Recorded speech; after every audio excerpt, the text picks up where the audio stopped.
to thing number 6. Talking intern Alex. Intern Alex goes to the Bitcoin conference, meets people. Yeah. Great headline. Yeah, I wrote that, Saturday morning. And unfortunately, I was post coffee. That one's a little embarrassing. Um, but I like it. I think it's a great thing. Here's our intern Alex, who he's still in university and he flew to the U.S. for the first time and was in Tennessee for the Bitcoin conference and was warmly received. And I went to the Bitcoin conference a couple of years ago. I thought the crowd there was fantastic. These places have an incredible energy. It's really easy to meet these, we'll call them Bitcoin celebrities. But he was there with Peruvian Bull, who he had interned for last year. Peruvian Bull is somebody I respect a lot on the macro side. He's also, a big Bitcoiner. He also met LeClair, Allen Farrington, and had a chance to take a picture with Davinci Jeremie, who, to Davinci's credit, there is a YouTube video of him publicly suggesting people put at least a small amount of their assets in Bitcoin. That video is dated 11 years ago. Good for you, Davinci, right? 11 years ago, going out in public and saying, everybody just buy a little bit of Bitcoin. You'll be happy you did. Good for him for having that kind of foresight. I think it's fantastic that, Alex had this kind of exposure and got to go meet people. All of that's terrific. Also, I had a chance to meet him in person, because he works in the UK or lives in the UK. We hadn't had a chance to meet, but there was a fire at JFK. He got stranded and, living an hour from that airport, I called him. I'm like, well, don't be stranded in the airport overnight. Just come here. He came and we had a beer together and he had a warm bed in a room for the night, which was a lot better than sitting in the airport. Good stuff. Gary, on the takeaway here, I'll kind of let you take it away. I think just as a call out to those that you've worked with, interns in the past, I know it's been great working with Andrew and Alex alongside those guys. Always been super impressed with anybody that comes out of DKI, and I know they're doing a lot of cool things too in the finance space after being an intern with DKI. Yeah, I'm really proud of them. I think Alex is our ninth intern.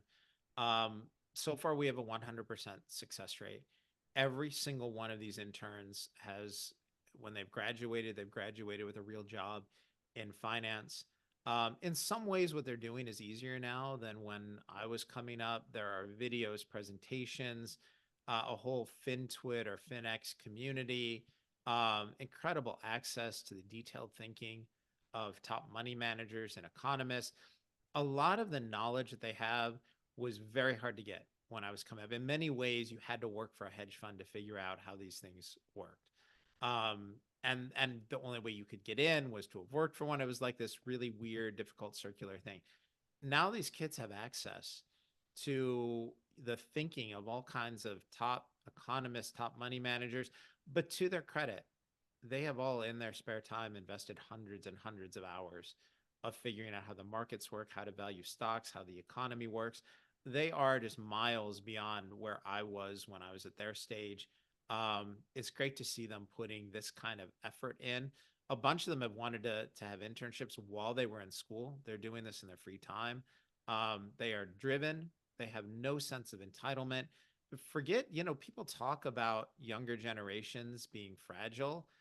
These guys, not only do they not shy away from criticism or correction, they ask for it because they want to get better. I'm so proud of every one of them. And it was great to see Alex go to the Bitcoin conference and connect with and learn from other Bitcoiners.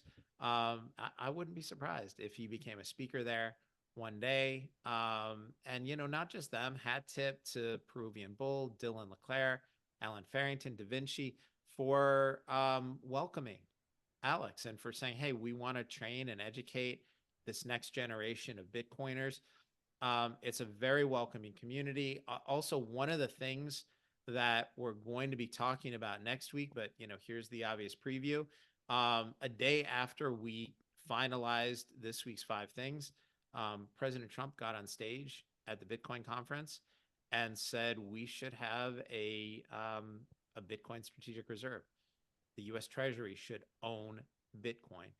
I think that's fantastic. My home state of Michigan just announced it has a few $1,000,000 of Bitcoin in its pension funds.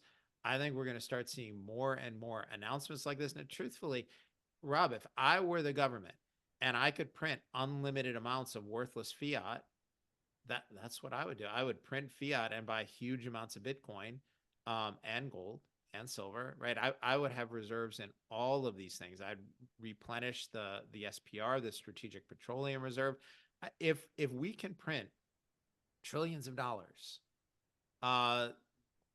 with no consequences, we might as well print that and buy lots of hard assets. So, I think this was a smart move by President Trump to understand the value of hard assets, to understand that the dollar isn't worth so much. Now, for detractors, I agree with you. One of the reasons the dollar isn't worth so much is because of massive overspending by both political parties, including Donald Trump when he was president. So, as much as I'm complimenting him on this, the truth is politicians of both parties, including President Trump, have been the reason that the dollar is declining in value. This overspending is a huge problem. But, our response to people saying sovereign nations should hold Bitcoin and to seeing, state pension funds owning Bitcoin is HODL, right? Hold on to your Bitcoin. If you don't own it, maybe buy a little bit. You can't go back in time and take Davinci's advice from 11 years ago, but I'm telling you the same thing right now. So, Listen now. Yeah, that's right. right. Yeah. 11 years from now, I would love for someone to look at this video and say, holy crap, we could have bought this at, 67,000, The which is old, where, I believe it's a Chinese proverb, I think. Best day to plant a tree was yesterday. Second best day is today. yeah. And that's absolutely the right way to think about this. Davinci was right 11 years ago. I believe 11 years from now, I'm going to be proven right. And, regardless of where you stand on the political spectrum, Bitcoin is for everybody. It's for Democrats, for Republicans, for libertarians, for independents, for people who are so fed up with the political process that you don't want to vote. That's respectable too. I know people say if you don't vote, you have no right to complain. That's nonsense. Deciding I don't want to participate in this is a completely valid position. And whoever you are, Bitcoin is for you. You're welcome in that tent, regardless of where you stand on your politics, regardless of where you stand on President Trump. You should still take a look at Bitcoin and realize that you're welcome to be part of what's going on. And so just like Alex was warmly welcomed by the people in that community, um, you know, and just like Davinci and Davinci encouraged people to own Bitcoin 11 years ago. I'm telling you the same thing now. You're all welcome. You're all welcome to own Bitcoin. And I think as more governments own it, you're going to have a scarcity problem. So buy it now before it's harder to buy. That concludes this week's version of the 5 things. Intern Alex got us in for a bonus 6th thing this week. As always, we'd love if you could like, share, comment, send it to a friend. Any of these videos that you come upon, any of that support helps us tremendously, helps to provide great research, insights, bring on great new talent like Alex and Andrew as well. So any of the support would be great, as well as considering a premium subscription. For $100 a month, you're going to have access to all current recommendations, access to exclusive webinars, and a whole host more from Deep Knowledge Investing. But also, if it is just a free subscription, signing up on our website to receive email that keeps you up to date on things that are happening. Gary, any closing thoughts? Yeah, one for everyone watching this, thanks so much. We value your time. We appreciate you spending this time with us. I also want to offer a special thank you to our viewers for the great engagement. Last week, we had a couple of videos that got a little more attention than usual. And, some of you just pinged in to comment, terrific. I agree with you. Really liked it. Thank you so much. Some of you made some really interesting points and told me about your view on things, and it turned into some really good conversations. Great to have that interaction. And, for those of you who disagree with me, thanks so much for posting that and explaining why and giving me your point of view. Love to have that interaction, that conversation. So for everybody who was commenting last week, thanks so much. You know, great to hear from you, and thanks for being part of this program. We really appreciate you. Thanks, everyone.